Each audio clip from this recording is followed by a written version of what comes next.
What's up, y'all? Welcome back to another reaction video. So today we're about to watch 10 WWE wrestlers who hilariously trolled their opponent in the ring. So without further ado, y'all, let's watch this video. So let's watch right now.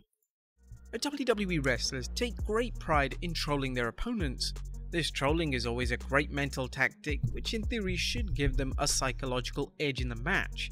The ways wrestlers have trolled their opponents have varied over the years, from stolen finishes to mocking signature taunts. There have been some memorable and hilarious incidents of trolling throughout WWE's decorated history that need to be seen to be believed.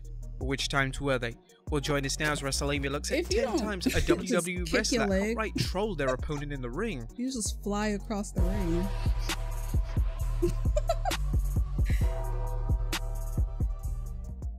Be sure to subscribe and hit that notification bell for daily wrestling videos, and follow us on Facebook for exclusive lists. Number 10. CM Punk trolls The Big Show. The Straight Edge Society was a vastly underrated stable that was never given the proper treatment they deserved. Whilst each member of the stable was talented, WWE just didn't seem to want to present them with any ounce of credibility. This would be clear during their 2010 feud with The Big Show. The group's leader, CM Punk, would lead the charge against the 7-foot giant, and the feud escalated when the group broke Big Show's hand using the steel steps. Now, to try and get this storyline over, Punk would begin to wear a custom-made "I broke Big Show's hand" t-shirt. Punk would wear this for all television appearances during their rivalry, as he would even wear the t-shirt for SummerSlam 2010 showdown between The Big Show and the Straight Edge Society.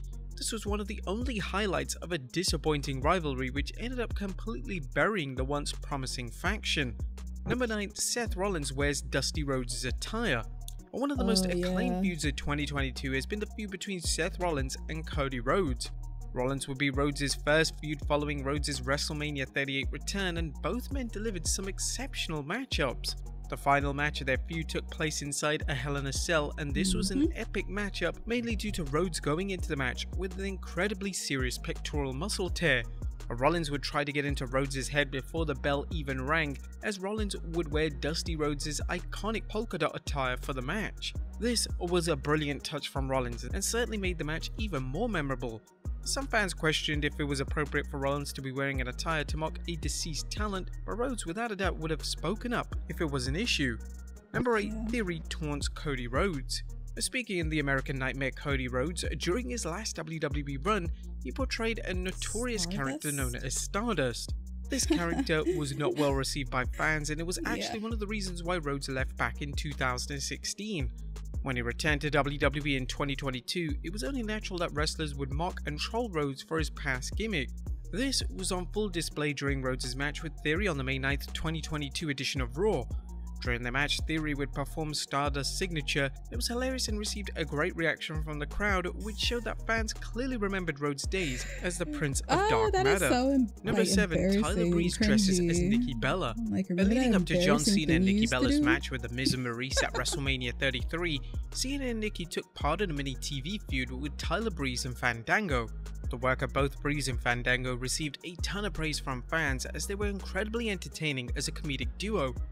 One of the most memorable moments of this TV feud was the time that Breeze decided to dress up as Nikki Bella. Breeze would dress as Nikki on a number of occasions, and Breeze absolutely nailed the humorous role. According to Breeze, it was Cena's idea for Breeze and Fandango to work with himself and Nikki during the build to WrestleMania 33. Cena reportedly believed that WWE should have been doing more with the two talents, and this led to Breezango receiving substantial TV time during this time. Number 6. Rick Rude's special attire. Rick Rude was one of the best heels in WWE during the 1980s.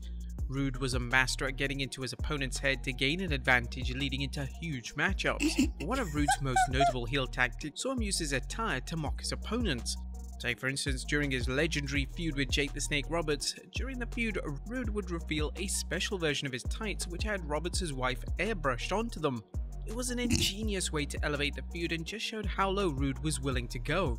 Roberts wasn't a fan of including his wife in this manner, so he tore off the tights on television. Number 5. Lacey Evans mocks Seth Rollins. The main event of the Extreme Rules pay-per-view in 2019 saw a mixed tag match, as Lacey Evans would team up with Baron Corbin to take on Becky Lynch and Seth Rollins. Now, for what it was, the match was fun and it featured some memorable spots. This was the match which saw Lynch receive an end of days from Corbin, and fans suspected this could be a sign that intergender wrestling was on its way to WWE. Another key talking point about the match was Evans' attire. So on the back of her shorts, Evans had Seth written across her backside. This was a rather unique way of Evans to try and antagonize Lynch ahead of the bell officially ringing. It was a smart way to use in-ring attire to further a personal issue. Number 4, Rob Van Dam performs Triple H's Water Spit Taunt. In 2002, WWE decided to reintroduce 2 world titles. The WWE title would be on SmackDown, whilst the world title would be on Raw. The world title would be awarded to Triple H on Raw, as Brock Lesnar was WWE Champion and he was exclusive to SmackDown. Triple H's first feud as world champion would be against popular star Rob Van Dam, and there was a huge push internally at the time for RVD to be crowned champion. He had built up a genuine connection with the fans and they were ready to accept him as their guy.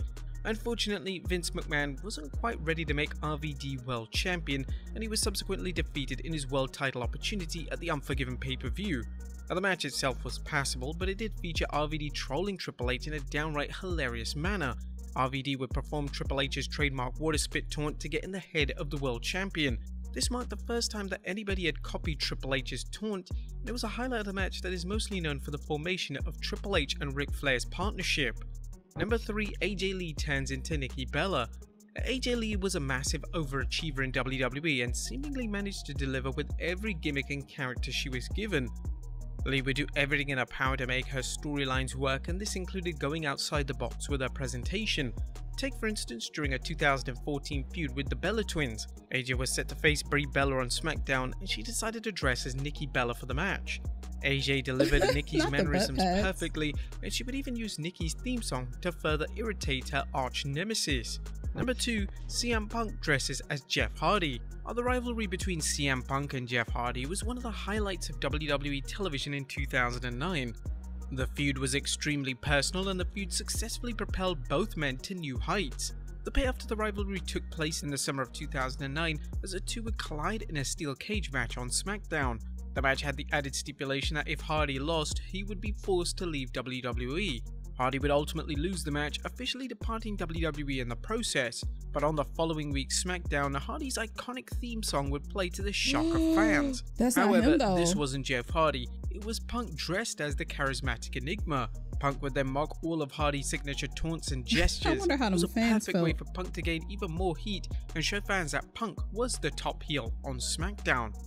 Number 1, Seth Rollins brings back the Shield attire. The Universal title was on the line at the 2022 Royal Rumble in a match between Seth Rollins and Roman Reigns. The two would collide in a tremendous matchup. The match was already off to an iconic start as Rollins decided to bring back the Shield attire to get into the head of the Universal Champion. During an interview with Digital Spy, Rollins revealed what led him to bring back the popular attire, and he stated, "Fortunately, the event was in St. Louis, which is a short drive from my home in Iowa, where I kept all my old stuff. So I had a few friends come up for the show, and so I had to have them put it in the backpack. My mom packed it and delivered it to the guys, and they brought it down." Rollins using the attire received a great reaction from the audience, mainly because it was so unexpected.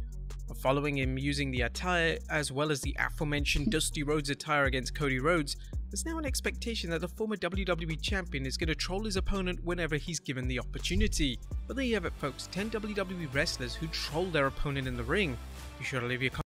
Alright, well these weren't really all that funny besides Seth. I think Seth is the best out of like everybody that was mentioned on this list or whatever. Seth is definitely the best psychological troll.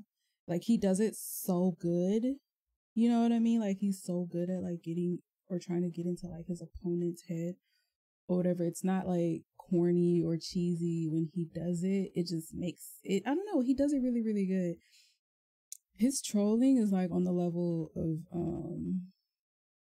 the Joker. Like it's funny, but it's like really dark, you know? So it's like, can't hate him. I don't know how to explain it, but it's just, it's crazy that he was on this list for like his trolling. He was on this list twice. He was kind of like at the top of the list and number 1. But yeah, leave some comments down below. Let me know what you guys think, and I will see y'all in the next one. Toodles.